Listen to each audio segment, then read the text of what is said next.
एक बड़ी पुरानी कहावत है, कहते हैं जैसे को तैसा। चीन में नए नए रक्षा मंत्री बने। 4 महीने पहले गायब हुए रक्षा मंत्री का क्या हुआ? तो वहीं रक्षा मंत्रालय ने भारत को चेतावनी भी दे दी। तो इन सब के जवाब में भारत क्या करने वाला है? भारत ने इसका जवाब ब्रह्मोस से दिया है। जियोपॉलिटिक्स में इस वक्त बहुत कुछ चल रहा है, जानने को आपको बहुत कुछ मिलेगा। आइए जानते हैं इन खबरों को विस्तार से।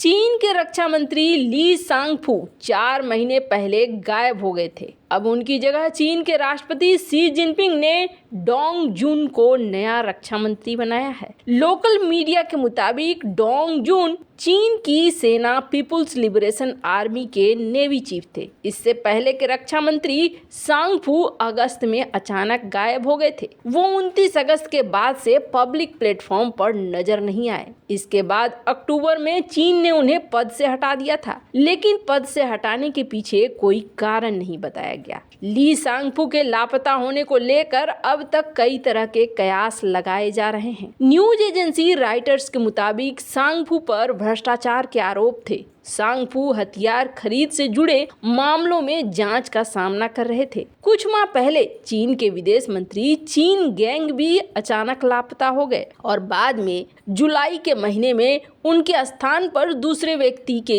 विदेश मंत्री के पद पर नियुक्ति की गई। 62 साल के डोंग जुन पहले दक्षिणी सैन्य कमान के डिप्टी कमांडर थे। ये कमान दक्षिण चीन सागर को संभालती है, जिस पर चीन लगभग पूरी तरीके से अपना दावा करता है, जिसके कारण वियतनाम और फिलीपींस सहित अन्य देशों के साथ तनाव पैदा हो गया है। डोंग पूर्वी सैन्य कमान की नौसेना बल के डिप्टी कमांडर भी थे, जो ताइवान सहित पूर्वी चीन सागर से संबंधित है। डोंग ने उत्तरी समुद्री बेड़े में काम किया है। चीन में नए रक्षा मंत्री की ये नियुक्ति तब हुई है जब राष्ट्रपति शी जिनपिंग ने देश को एक प्रमुख विश्व शक्ति बनाने के अपने प्रयास के तहत सेना को अपग्रेड किया है। उनके इस कदम से पड़ोसियों को चिंता हो गई है। चीन के रक्षा मंत्री की भूमिका मीडिया और अन्य सेनाओं के सामने पीपुल्स लिबरेशन आर्मी का चेहरा बनाने का है। वैसे आपको बता दें, आते ही इनके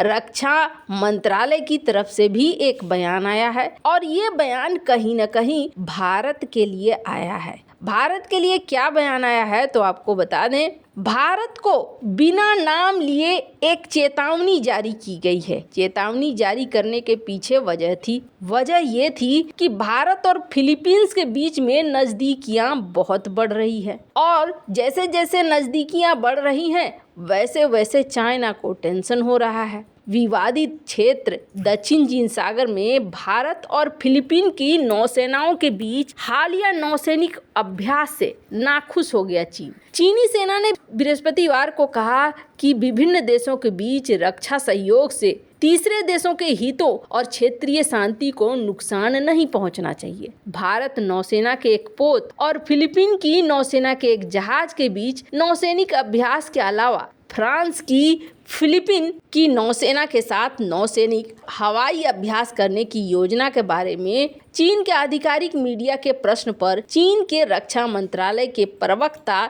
सीनियर कर्नल वू कियान ने कहा कि चीन ने इन खबरों पर संज्ञान लिया है। मतलब कि चीन आंखें खोलकर देख रहा है क्या चल रहा है, क्या नहीं चल रहा है। चीन ने हमेशा इस बात पर जोर दिया है कि संबंधित देशों के बीच रक्षा और सुरक्षा सहयोग से तृतीय पक्ष को प्रभावित नहीं होना चाहिए, क्षेत्रीय शांति और स्थिरता को नुकसान नहीं पहुंचना चाहिए। आपको बता दें, चीन फिलीपींस और अन्य देशों के बीच सैन्य सहयोग को लेकर परेशान है। अब यहाँ पर फिलीपींस और चाइना के बीच में तो टेंशन पहले से है। अब जहाँ एक तरफ ये सब कुछ हो रहा है तो भारत इसका जवाब कैसे देगा? भारत ने इसका जवाब देने का मन बना लिया है। ऐसा लगता है फिलीपींस दक्षिण चीन सागर में चीन के खिलाफ प्रतिरोध से भरे नए साल का जश्न मनाएगा, क्योंकि उसे भारत में बना ब्रह्मोस सुपरसोनिक क्रूज मिसाइल बहुत जल्द मिलने वाला है। फिलीपींस ने भारत के साथ ब्रह्मोस मिसाइल खरीदने को लेकर साल 2022 में कॉन्ट्रैक्ट पर दस्तखत किए।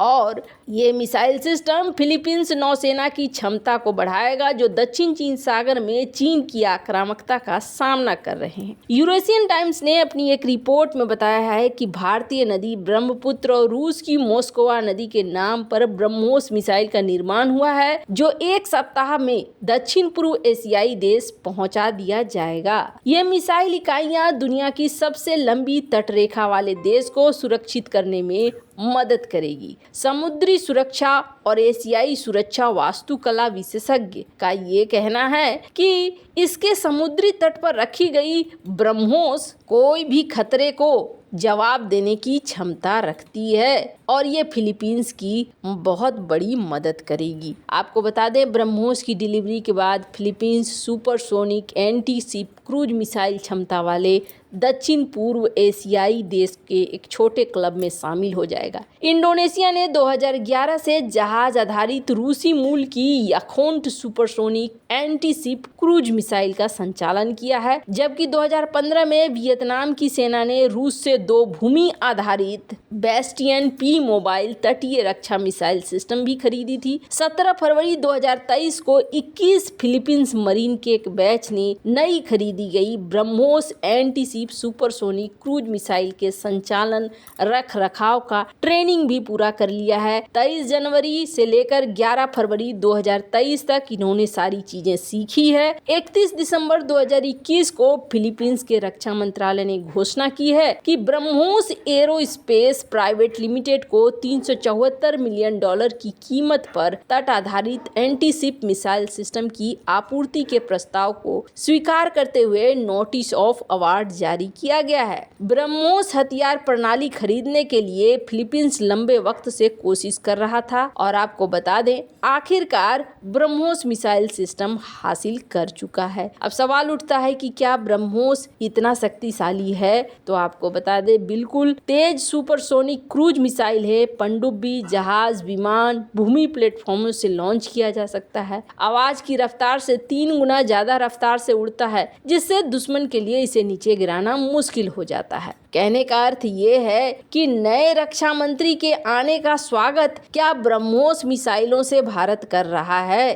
तो आपको बता दें, जिस तरीके से चाइना भारत के पड़ोस में करता है, वैसा ही भारत भी कर रहा है। दूसरी सबसे बड़ी बात यह है कि इस शख्स को रक्षा मंत्री बनाए जाने का मतलब समझिए। दक्षिण चीन सागर का ये बंदा बहुत अच्छा महारत रखता है और इससे पहले कई सारे डिफेंस के अपने लीडर को भी हटा रहे हैं जिनपिंग। तो ये चीज़ समझ में आ रही है कि यहाँ पर जिनपिंग आने वाले समय की तैयारी कर रहा है। खैर, अब जिनपिंग की तैयारी के साथ साथ भारत भी तैयारी कर रहा है। भारत भी उसके पड़ोसी देशों के साथ अच्छे संबंध बना रहा है और वो डिफेंस के भी हैं और व्यापार के भी हैं। स्क्रीन पर एक आर्टिकल देख सकते हैं। बायलैटरल इन्वेस्टमेंट ट्रीटी साइन की गई है फिलीपींस और भारत के बीच में, जिसमें क्या हो रहा है, जिसमें व्यापार को लेकर भी बातचीत हो रही है। हालांकि अभी व्यापार यहाँ पर स्लो है, धीमा चल रहा है, लेकिन हाँ, यहाँ पर बहुत सारी चीजें हो रही हैं जो आने वाले समय में देखने को मिलेंगी। वैसे इन सब मामले में आपकी क्या राय है, कमेंट कर जरूर बताएं। जल्द मिलते हैं अगले वीडियो में नई खबर के साथ।